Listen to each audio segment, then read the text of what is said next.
Bonjour, Steve Pellan, propriétaire de chez DMS. Notre objectif, notre mission est d'aider les PME à obtenir 30 à 70 clients potentiels par mois sans dépenser des fortunes. Voilà, donc imaginez-vous 30 à 70 clients potentiels, ce que ça pourrait faire pour votre entreprise. C'est génial, ça représente au moins 15-20 ventes.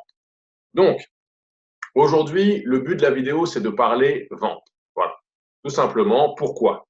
Quel est le contexte? Nous, chez DMS, on aide nos clients à avoir des clients potentiels. Donc, on leur donne des opportunités d'affaires. Seulement, s'ils ne sont pas confortables à faire de la vente, faire du développement d'affaires, être capable de closer des deals, bah, finalement, la campagne de marketing numérique ou la campagne d'acquisition de clients potentiels ne sert plus à grand-chose. Pourquoi? Puisque le client n'est pas capable de closer. Donc, c'est notre intérêt d'aider nos clients à être un petit peu meilleurs en vente. Voilà. Donc, cette vidéo-là, l'information que je vais vous donner dans cette vidéo, c'est quasiment mot pour mot exactement le système qu'on utilise chez DMS pour les ventes. Voilà. Et c'est le système qu'on met aussi en place pour certains de nos clients. Donc, cette vidéo est précieuse.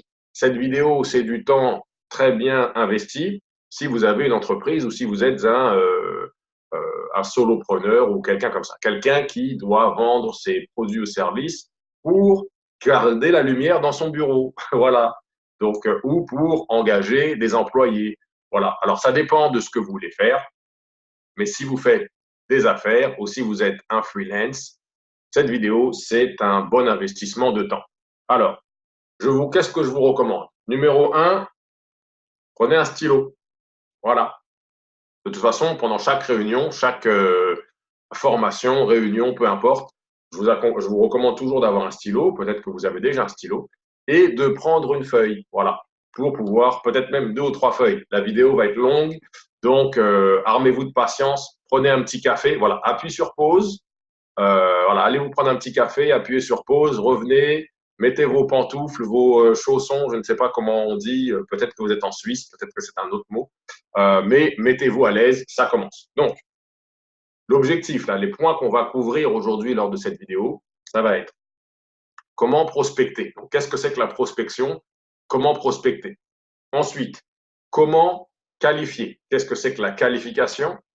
Et comment qualifier, tout simplement.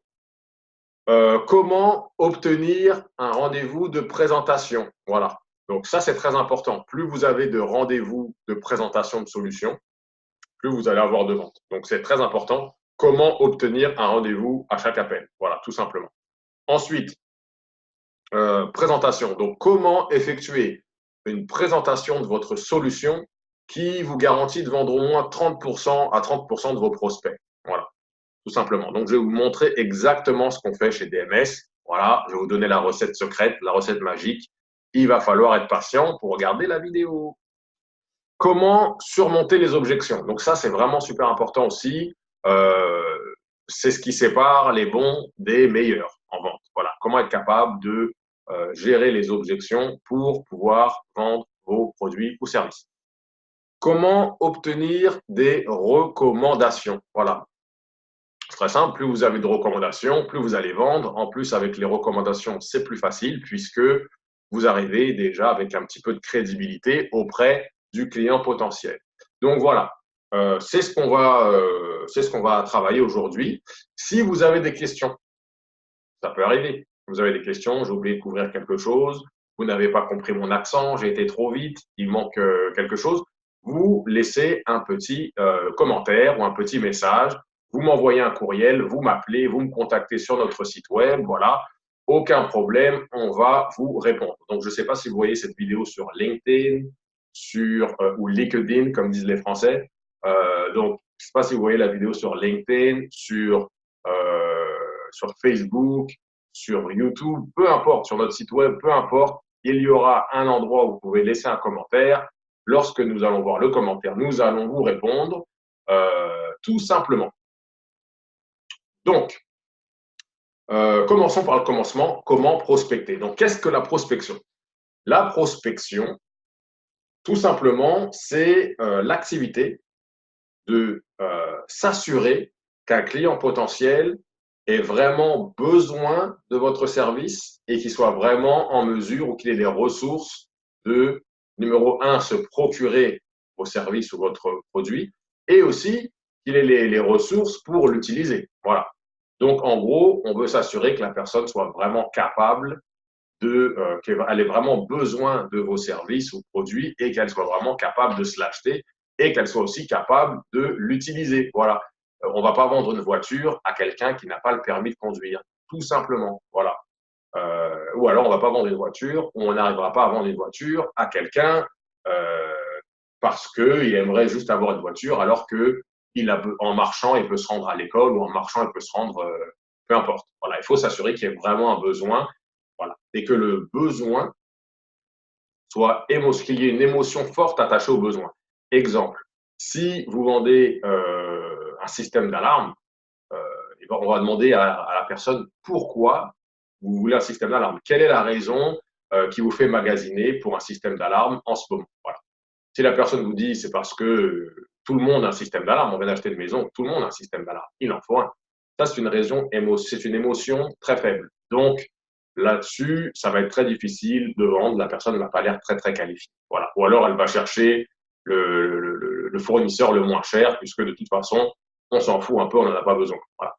Par contre, si la personne vous dit, bah, écoutez, moi, on a les bijoux de nos grands-parents qui sont dans un coffre-fort, on a peur de se les faire voler, etc. Là, on voit tout de suite qu'il y a une émotion un petit peu plus élevée. Donc là, on a quelqu'un d'un peu plus qualifié. Voilà. Donc, c'est un peu ce que je voulais dire par là. Donc, comment est-ce qu'on qualifie? Alors, je viens de m'apercevoir en regardant mes notes que j'ai oublié de vous parler de la prospection. Donc, je vais revenir un petit peu en arrière et ensuite, je vais repasser sur la qualification. Donc, dans la prospection, l'idée, évidemment, c'est d'obtenir des clients potentiels. J'en ai pas vraiment parlé puisque c'est ce que nous faisons pour nos clients. On va leur chercher 30 à 70 clients potentiels par mois. Alors, comment est-ce qu'on fait ça? On utilise différents canaux, donc différentes méthodes ou différents outils, on va dire, de recherche de prospects. En général, nous utilisons les canaux numériques, donc Google, Facebook, LinkedIn, Instagram, peu importe. Ça dépend vraiment de l'industrie dans laquelle se situe le client. Ça dépend du produit ou service.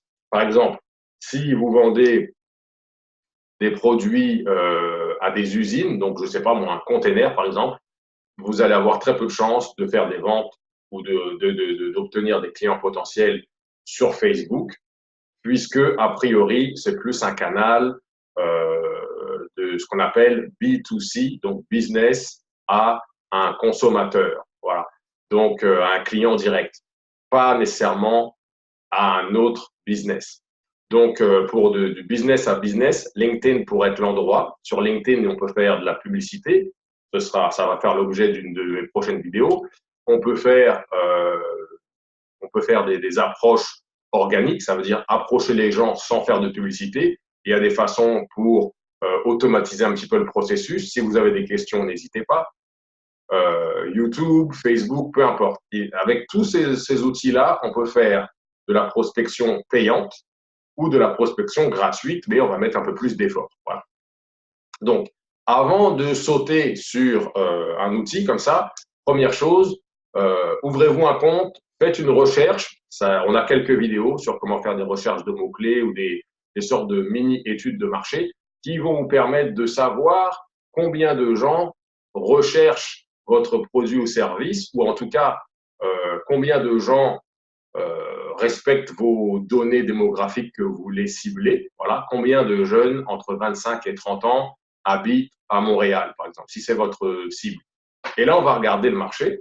Et ensuite, grâce au marché, on va pouvoir on va pouvoir anticiper ou calculer le retour sur investissement. Donc, on a déjà fait plusieurs vidéos. Je vous invite à aller sur notre chaîne YouTube pour consulter des vidéos qui expliquent comment anticiper le retour sur investissement. Une fois que vous avez fait cette petite recherche de retour sur investissement sur chacun des canaux, voilà, là, on va choisir le canal qui a vraisemblablement le plus de chances d'avoir le meilleur retour sur investissement. Tout simplement. Voilà. Donc, on va faire ce petit calcul, on va trouver notre meilleur canal et on va déployer notre énergie, donc nos ressources, temps, argent, effort, peu importe, à obtenir des clients potentiels via ce canal. Une fois que ça s'est fait, voilà, j'ai été vite là-dessus, je n'ai pas vraiment parlé des détails, puisque j'ai déjà des vidéos qui expliquent un petit peu ces détails. Si vous avez des questions, consultez nos autres vidéos ou contactez-moi et je vais vous en dire plus. Voilà. Parce que le but de la vidéo aujourd'hui, c'est plus sur la vente et non sur la prospection. Donc, comment qualifier? Donc, je vous ai déjà expliqué ce que c'était que la qualification. Maintenant, on va parler de comment le faire. Donc, comment le faire? C'est très simple. On va poser des questions. Voilà. Donc, la première question, c'est la question où on va essayer de déterminer la vraie raison du changement. En vente, on appelle ça la raison du changement. Je vous invite à noter ça. Quelle est la raison du changement? Donc, quand quelqu'un achète quelque chose, il veut passer du point A au point B. Voilà. Il a un problème, il est dans la situation A et il veut le régler pour arriver à un autre endroit. Voilà. Donc, A à B. Entre les deux, il y a un trait, voilà, entre A et B. Quelle est cette raison? Pourquoi il veut passer de A à B? Ça, c'est votre premier job, votre premier travail de détective, c'est de déterminer la raison du changement. Pourquoi? Si la raison du changement est forte, vous aurez plus de chances de vendre. Si la raison du changement est très basse, ça va être très difficile. Voilà. Donc, une fois que vous avez cette raison du changement, voilà, si la raison est forte, je vous invite à continuer. Voilà. Il faut que la raison soit forte et aussi, j'ai failli oublier de vous dire ça, il faut que le client potentiel ait les ressources pour pouvoir se procurer votre service. Voilà, par exemple, c'est la raison pour laquelle, quand j'étais jeune, si je marchais dans un magasin Lacoste, qui était en France un magasin de vêtements d'un certain niveau, UP, j'étais jeune, 15, 14, 15 ans, je rentrais dans le magasin et les vendeurs ne venaient même pas me voir. Voilà. Alors moi, quand j'étais jeune, je pensais que c'était du racisme. Oh là là, mais comment ça, ils viennent pas me voir? Qu'est-ce que c'est scandaleux, etc. Or, je ne pense pas que ce soit ça. C'est simplement ça. J'avais 15 ans, donc à 15 ans, on n'a pas d'emploi, on n'a pas de travail. Quelqu'un qui n'a pas d'emploi, qui n'a pas de travail, ça va être très difficile pour cette personne de se procurer un vêtement qui coûte 1000, 1500 $. Par contre, si j'avais fait la même démarche dans un quartier UP, peut-être qu'ils auraient pu croire que j'étais un fils de diplomate ou quelque chose comme ça. Et là, ils m'auraient pris un peu plus au sérieux. Donc, le vendeur a vraiment vite regardé. Il s'est dit, cette personne-là risque de ne pas avoir les ressources pour se procurer notre vêtement. Donc, on ne peut pas se permettre de perdre du temps sur lui. Et ils avaient raison. Donc, il faut que vous fassiez la même chose. Donc, il faut que vous posiez la question pour connaître la raison du changement. Et ensuite, il faut que vous puissiez savoir rapidement, avec des questions, en regardant un peu les vêtements, il faut faire un peu de profilage. C'est mal, mais c'est comme ça. Un petit profilage pour savoir si la personne est en mesure de se procurer ce que vous avez à offrir. Voilà, tout simplement. Donc, on pose des questions, on pose des questions, on pose des questions. Ensuite, ce qu'il faut savoir aussi, c'est est-ce que la personne à qui vous parlez, donc votre interlocuteur, est-ce que cet interlocuteur est le décisionnaire? C'est très important. Parce que si, par exemple, une corporation vous approche, une grosse compagnie, et que la personne qui vous approche, c'est le coordonnateur, ça va être très difficile parce que le coordonnateur, il a été envoyé en mission comme ça pour faire rechercher un petit peu des devis à droite à gauche. Il ne va rien acheter, il n'a pas la main sur le portefeuille, il ne peut pas prendre de décision, il n'a peut-être même pas d'influence. Donc cette personne-là, on perd un peu son temps. On peut lui poser beaucoup de questions pour comprendre qui est le décisionnaire, etc., etc. Mais lui faire une présentation, ce serait une perte de temps énorme. Donc, on va poser des questions. Si on s'adresse à un business, on va poser des questions du genre alors, donnez-moi un peu plus d'informations sur votre compagnie, ça fait combien de temps que vous faites ça, etc. Est-ce que c'est votre compagnie à vous? Est-ce que vous avez des partenaires? Comment est-ce que ça fonctionne? Et là, il va vous le dire, oui, on est deux, moi je m'occupe de l'administration, lui il s'occupe du marketing, etc. Ah, ok, donc c'est peut-être plus lui qui s'occuperait des décisions pour le site web, ou est-ce que c'est vous, etc. Donc, on va poser plusieurs questions et il faut être habile pour ne pas discréditer ou antagoniser l'interlocuteur, mais comprendre quelle est la dynamique de décision et évidemment essayer de, assez rapidement dans le cycle, se rapprocher du décisionnaire. Voilà, par exemple, si vous avez une réunion, quelque chose à faire, essayez de vous assurer que le décisionnaire soit présent. Voilà. Donc, Ça, c'est comment qualifier. Ce que je vous recommande en général, c'est de ne jamais improviser vos appels de vente. Voilà. Vous obtenez des clients potentiels, vous avez une vente à faire. Je vous recommande d'avoir un script, donc un script de vente, une trame, une suite logique. Vous vous préparez, comme les acteurs ont un script. Voilà, ils ne vont pas là en train de faire de l'improvisation. Même chose pour vous, vous faites de la vente, il vous faut un script. Idéalement, après avoir fait plusieurs présentations, évidemment, vous avez besoin de connaître un petit peu votre script, sinon c'est quand même compliqué. L'idée, c'est de pouvoir le dire, que ça ait l'air d'être quelque chose de fluide et de naturel, mais qu'en réalité, c'est du travail. C'est ça l'idée. Donc là, ce que je vais faire, premier bonus pour ceux qui ont patienté jusqu'à aujourd'hui, je vais vous présenter, alors je pense que je peux partager ici mon écran. Alors, on va partager l'écran. Share, voilà. Normalement, voilà, maintenant, vous êtes en mesure de voir l'écran et de me voir aussi. Donc, c'est génial. Je pense que. Donc là, ce que je vais faire, c'est que je vais vous présenter, voilà, mon arme secrète, voilà, arme bactério-biologique qui va vous permettre de mieux qualifier les gens. Voilà. Donc ici, voilà, objectif de l'appel, hein, comprendre les besoins du client. Que veut-il? Pourquoi il le veut? Donc, raison du changement. Et qu'est-ce que ça vaut à ses yeux? Bâtir une relation de confiance. Voilà. Rendre le prospect certain que vous êtes digne de confiance. Et aussi rendre le prospect certain que l'entreprise est fiable ou que l'entreprise est serviable, etc. Donc, si je vous montre la trame, donc l'introduction, bonjour, voilà, bonjour, prénom, donc bonjour François, s'il vous plaît, merci. Donc je vais dire ça d'une façon un peu sèche, presque directe, pour un peu faire comprendre à l'interlocuteur que, hey, écoute, j'ai pas vraiment le temps, je suis quelqu'un d'important, passe-moi François, s'il te plaît, merci. Merci, ça veut dire dépêche-toi. En gros, on essaie d'être poli, mais c'est ce que ça veut dire. Et alors, si c'est François, ah, bonjour François, donc là, le ton s'ouvre un petit peu plus. Bonjour François, c'est Steve, spécialiste web chez DMS. Voilà. Vous avez besoin d'un site web, n'est-ce pas? Ou vous avez besoin d'acquisition de clients potentiels, n'est-ce pas? Voilà. Donc, vous avez besoin de tac, n'est-ce pas? Le but de ce n'est-ce pas, c'est d'obtenir un oui, c'est d'obtenir un oui, oui, oui, c'est ça qu'on a besoin, etc. Donc, voilà, on vient de recevoir votre soumission. Ça fait combien de temps que vous avez fait votre demande? Voilà, parce qu'on essaie d'être rapide. Là, la personne va dire, oh, wow, on vient de la faire, la demande, etc. Donc là, dans le subconscient, on essaie de faire comprendre à la personne qu'on est, notre temps est très précieux. Voilà, bonjour, un tel, s'il vous plaît, merci. Deux, qu'on est très réactif. Voilà. Euh, voilà, donc on vous a rappelé rapidement, n'est-ce pas? Oui, voilà, parfait. Écoutez, le but de l'appel, c'est de m'assurer que de bien comprendre vos besoins. Voilà. Alors, le premier but, c'est de faire connaissance, de comprendre un petit peu qui est la personne qu'on a au bout du fil, ou qui est la compagnie, ou les deux. Donc ici, j'ai mis quelques questions, vous pouvez le changer, le mettre à vos besoins. Donc, quel est le nom de l'entreprise? Qu'est-ce que vous faites? Qui sont vos clients potentiels? Qui vous recherchez? Etc. Donc là, on pose le maximum de questions ouvertes. Il y a une phrase que j'ai oublié de vous mettre ici, c'est que, en fait, le but de l'appel, c'est de m'assurer de comprendre vos besoins. On va vous poser des questions pour essayer de bien cibler ce que vous avez besoin, bien comprendre, et pour être capable de vous donner une soumission. Ça devrait prendre à peu près 5 minutes. Est-ce que ça vous convient? C'est OK? Il va dire oui, il a besoin de la soumission. Voilà. Et là, on lui montre qu'on respecte son temps. Ensuite, pour faire connaissance, on va poser pas mal de questions ouvertes. Et là, il faut avoir l'oreille, il faut entendre aux petits détails non verbaux, au son, etc., à l'inflexion de la voix, si on embête la personne ou pas. Mais en gros, on va poser des questions ouvertes. Quel est le nom de l'entreprise? Ça fait combien de temps que vous faites ça? Quel est votre objectif?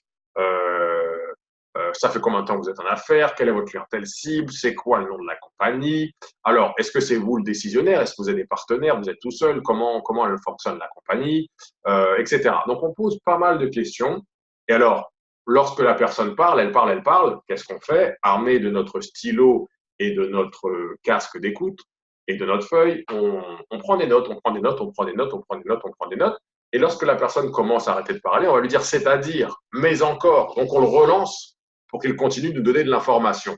Plus on le relance, plus il va nous donner de l'information qui va être pertinente pour la présentation, pour bien lui faire comprendre que vous écoutez, que vous comprenez, que vous avez proposé une solution basée sur ses besoins, ses peurs, ses craintes. Voilà. Donc ça, c'est l'objectif numéro 1. L'objectif numéro 2, quelle est la raison du changement? Donc, qu'est-ce qui vous fait magasiner ce produit, ce truc, etc. Et là, il va parler, on pose des questions. Voilà. Quand est-ce que vous avez besoin? Donc, ça aussi, on veut savoir si c'est du sérieux. Si la personne dit, oh, ben, je magasine, c'est pas très pressé. Voilà. Si la personne nous dit, ah, j'en ai besoin assez rapidement, etc., là, c'est un peu plus sérieux. Voilà. Donc, on va poser des questions comme ça. Et ensuite, on va poser les questions sur le besoin. Donc, si vous vendez des voitures, bon, ben voilà, est-ce que vous voulez une voiture sport? Est-ce que vous voulez une voiture un peu plus rapide? Est-ce que vous voulez une voiture pour vos enfants?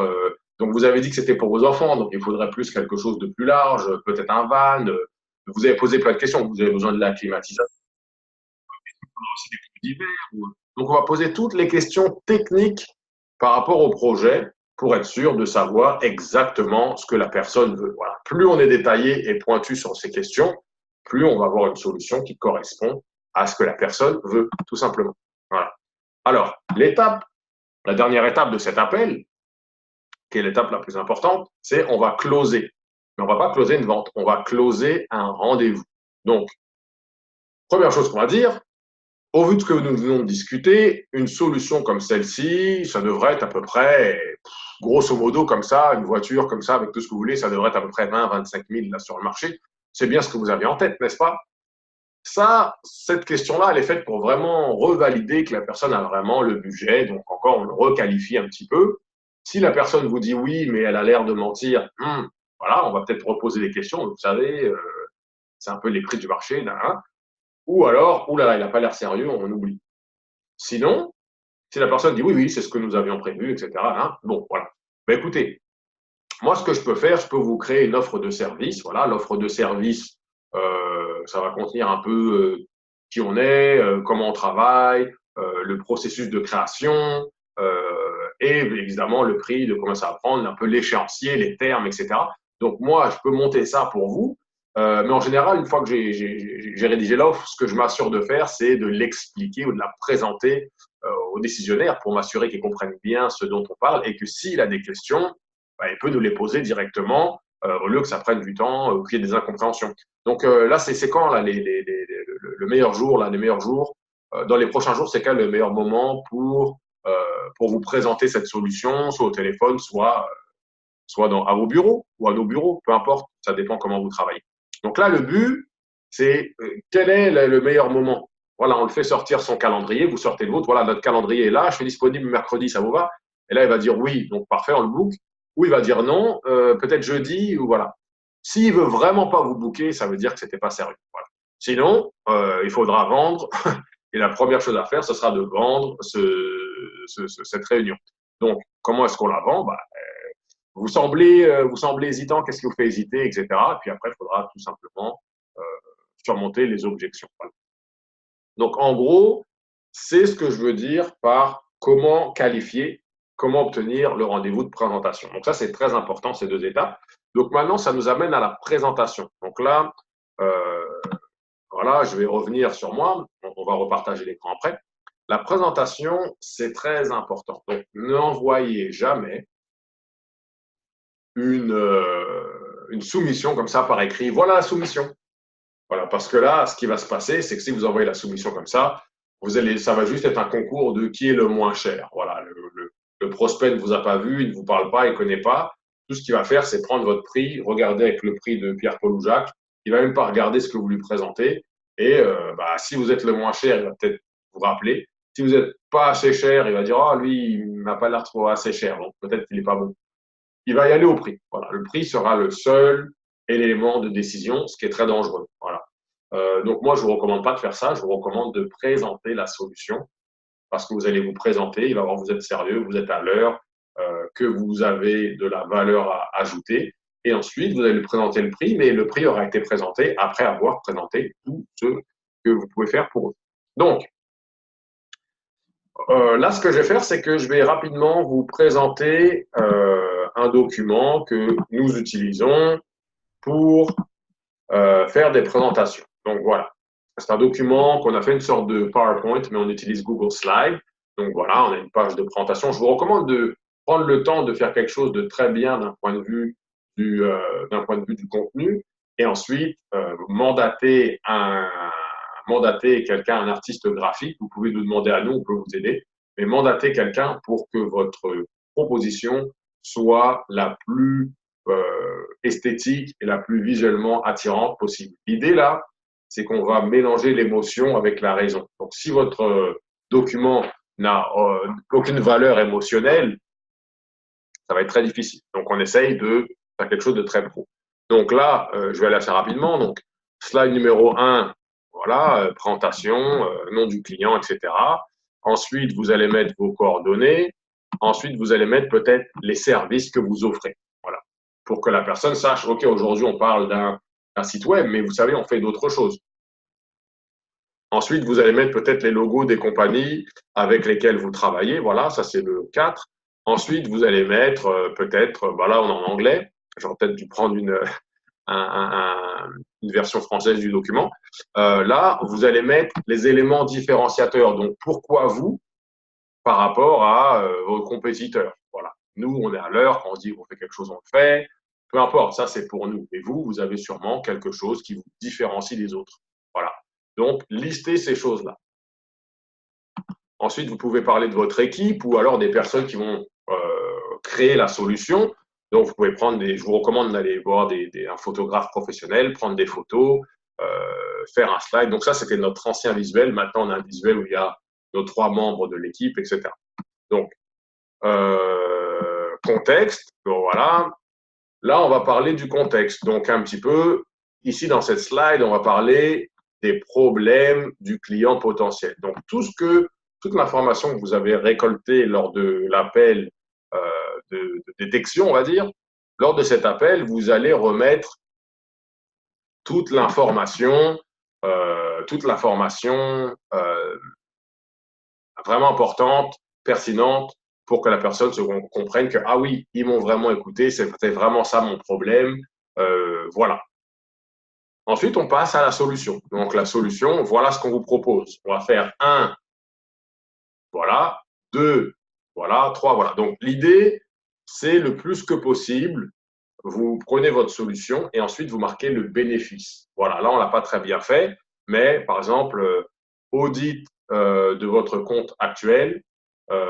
Et l'idée ici, c'est de s'assurer qu'on va utiliser les éléments qui fonctionnent pour avoir un bon retour sur investissement, plus d'argent dans votre poche. Donc, on essaie toujours de matcher le besoin au bénéfice ou la fonctionnalité au bénéfice. Voilà. Donc, vous mettez les 4 éléments que vous allez faire, ou 5, ou 6, ou 10. Et ici, nous, on a mis des études de cas. Donc, on a mis un lien avec une étude de cas et un lien vers notre outil de calcul du retour sur investissement. Voilà.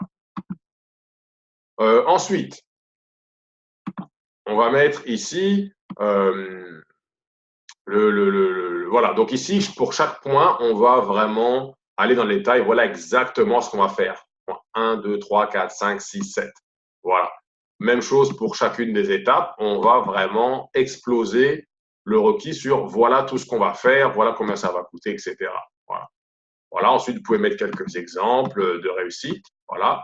Et ensuite, après ça, vous allez mettre le tableau récapitulatif des prix. L'idée, c'est pour chaque slide, pour chaque diapositive, l'idée, c'est de expliquer ce que vous allez faire, ensuite poser des questions. Voilà. C'est bien ça que vous voulez? Est-ce qu'il manque quelque chose? Quand vous allez faire ça, voilà ce qui va se passer. Donc, chaque slide, on va essayer de projeter la personne dans le résultat. Voilà. Si vous avez des vidéos ou des choses comme ça, encore mieux. Et ensuite, à la fin, on va essayer de dire à la personne, c'est bien ça que vous vouliez, c'est ça que vous aviez en tête, etc., etc. Posez vos questions. Et là, ils vont vous poser des questions, répondez aux questions. Et à la fin, c'est bien ça, on est correct, c'est bien ça que vous vouliez? Oui. Là, on passe au suivant. Voilà. Donc, pour chaque slide, on veut obtenir un oui. Voilà. Et alors, à la fin, voilà, vous allez donner vos prix. Voilà.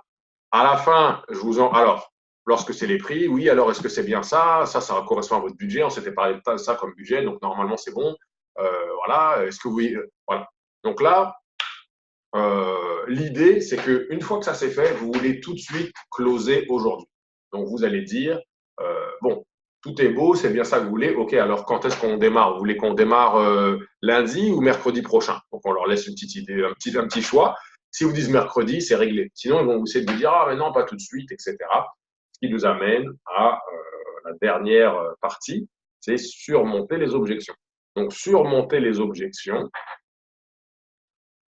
En premier lieu, vous voulez closer le jour même. Donc, on va peut-être même ajouter des choses comme des bonus ou des ajouts si la personne signe aujourd'hui. Par exemple, si vous signez aujourd'hui, on va vous donner, on va vous donner 1 an d'hébergement gratuit, on va vous donner, soyez créatifs, trouvez des éléments que vous pouvez donner aujourd'hui, si la personne signe aujourd'hui. Bonjour, monsieur Prospect. Donc voilà, tout est beau, c'est bien ça le budget que vous aviez, tout est beau. Donc, c'est correct, on peut commencer. Vous préférez commencer aujourd'hui ou demain? Ou alors, comment est-ce que vous les payez par carte de crédit ou par chèque? Voilà, par exemple. Et là, ils vont vous dire, attention, oui, attends, je suis pas trop sûr, ou non, j'ai besoin de réfléchir, etc. Ah, je comprends, je comprends. Il faut toujours dire, je comprends. Voilà, quand quelqu'un vous dit une raison et une excuse, je comprends. Alors, mais qu'est-ce qui vous fait hésiter? On a vu un petit peu toute la solution. Vous m'avez dit que la solution, c'est ce que vous vouliez, c'est ce que vous attendiez. Le budget, ça a l'air d'être ça. Donc, qu'est-ce qui fait que vous hésitiez? Et là, vous arrêtez de parler, vous attendez qu'il vous réponde quelque chose. Et alors là, il va vous dire quelque chose. Il va vous dire quelque chose. Est-ce que c'est les termes et conditions peut-être? Il va vous dire quelque chose. Mais là, ne répondez pas tout de suite à ça. Ce que vous faites, c'est qu'on va employer une technique qui s'appelle isoler les objections. Ça veut dire qu'on va demander, bon, alors, je comprends, qu'est-ce qui vous fait hésiter? On a regardé un petit peu le tout. Ça me semblait être correct, selon ce que vous m'avez dit. Qu'est-ce qui vous fait hésiter? Et là, ils vont vous dire des choses. Là, vous dites, très bien, je comprends, mais à part ça, à part les termes et conditions, par exemple, à part ça, qu'est-ce qui vous fait hésiter? Et là, ils vont vous dire une liste, prenez la liste. Voilà. Et essayez de la mettre dans l'ordre. Mais posez des questions, posez des questions, posez des questions. Ça peut prendre du temps jusqu'à ce que vous assurez d'avoir toutes les objections listées. Une fois que vous avez toutes les objections listées, il va falloir les attaquer une par une avec votre logique. Bon, ça peut prendre du temps avant que je vous explique le tout. Mais en gros, il faut être capable de surmonter les objections. Si vous avez des questions ou si vous voulez que je vous montre précisément chaque objection, comment la surmonter, n'hésitez pas, envoyez-moi un petit commentaire ou envoyez-moi un petit message, je vais vous aider. Voilà. Là, c'est un survol. Dernier élément du survol, comment obtenir des recommandations? Alors, la première chose, c'est de faire un travail extraordinaire. Voilà. Si vous dites que vous pouvez obtenir entre 30 et 70 clients potentiels, il faut essayer d'en obtenir 80. Voilà. Donc, si vous dites que vous avez fait un site web génial, il faut que ce soit encore plus génial que ce que vous avez dit. Et là, dans ce cas-là, la personne aura ce qu'on appelle le wow, l'effet wow. Voilà. Donc, il faut essayer de donner l'effet wow dans la production. Voilà. Et ce qui est aussi encore plus difficile, c'est de donner un effet wow dans le service. C'est très dur parce que des fois, les clients s'attendent à des choses. Il faut être très, très, très, très, très, très, très clair dans les termes, dans ce qui est fait, ce qui ne va pas être fait, comment on va communiquer, etc. Parce que j'ai appris à mes dépens que lorsqu'on n'est pas très carré ou très clair dans les termes ou dans les attentes, après les clients s'attendent à tout ça, alors qu'on leur avait expliqué qu'on allait faire ça. Voilà. Eux, ils s'attendent à tout ça, alors qu'on leur a expliqué, mais c'était pas noir sur blanc. Donc, il faut prendre le temps de tout bien spécifier, comme ça, ils comprennent que c'est ça qu'on leur donne. Et après, si on veut leur donner ça en plus, ou s'ils demandent un peu plus, c'est correct, parce qu'ils savent que c'était ça qu'ils pouvaient s'attendre. Mais si le gars s'attend à ça et on lui donne ça, même si lui, il a payé pour ça, il va quand même être énervé. Donc, ça, c'est ce que j'ai appris à mes dépens. Si vous commencez, vous êtes dans vos 2-3 premières années, n'hésitez pas à prendre du temps à bien documenter les termes et conditions. Comment est-ce qu'on va communiquer? Qui est responsable de quoi? La fréquence des communications, le paiement, si ça marche pas, comment est-ce qu'on s'arrange? Essayez de tout lister, voilà. Peut-être même parler avec un avocat qui va vous aider à bien mettre ça en place, parce que ça va vous permettre de gérer les attentes et en amont désamorcer beaucoup de petits problèmes qui pourraient survenir. Voilà. Ensuite, une fois que vous avez réussi à atteindre l'effet wow, donc là, tout simplement, c'est au fur et à mesure de la relation, début de projet, milieu de projet, fin de projet, 3 mois après le projet, à chaque fois que vous parlez avec un client potentiel, ami, vous l'appelez, on discute un petit peu comment ça va, le business, nanana, etc. Nous, en ce moment, on fait ci, ça, voilà, si vous avez des nouveautés. Ensuite, qui est-ce que tu connais qui aurait besoin de nos services? Là, dans les gens que tu connais, là, voilà, qui tu connais qui aura besoin d'acquisition de clients potentiels? Qui tu connais qui fait des affaires, qui aura sûrement besoin de nous? Michael comment? C'est quoi son nom de famille? Comment ça s'appelle? Il saura peut-être pas, il va sortir son téléphone et là, vous notez. Voilà. Donc, qui tu connais? Qui tu connais? Il faut poser la question fréquemment, pas juste une fois. Relancer pour ça que c'est très important de relancer vos clients potentiels par téléphone, par courriel. Essayez de parler à toutes vos personnes au moins une fois par mois, ne serait-ce que par courriel avec une infolettre. Sinon, par téléphone, appelez vos clients de temps en temps. Comment ça va? Est-ce qu'il y a des choses qu'on peut faire pour t'aider? Nous, de notre côté, il y a ça qui se passe. Ça, peut-être que ça pourrait t'aider. Qu'est-ce que tu en penses? Nanana. Au fait, qui tu connais, voilà. Donc, j'ai essayé de faire ça rapidement, hein, c'est quand même au moins une demi-heure de vidéo. C'est vraiment les étapes à haut niveau, ça devrait vous aider. Il y a plein de choses encore que j'ai pas parlé de CRM, j'ai pas parlé d'infolette, j'ai pas parlé de système de facturation. Je suis pas vraiment rentré dans les détails de chacune de ces étapes. Donc, si vous avez envie d'améliorer vos compétences de vente, normalement, vous devriez avoir envie de faire ça, sinon ça sert à rien de regarder cette vidéo.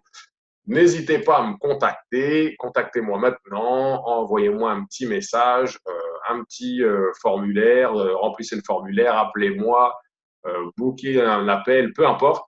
Mais n'hésitez pas, n'hésitez absolument pas. Si vous avez besoin d'une formation, on va voir ce qu'on peut faire pour vous aider. Juste quelques questions. Laissez un commentaire. On est là pour vous. Voilà. Donc, c'est Steve Pelland avec DMS. Comme je vous ai dit, notre objectif, c'est d'aider les PME à obtenir 30 à 70 clients potentiels par mois sans se ruiner et sans se gaspiller toute leur énergie à la tâche.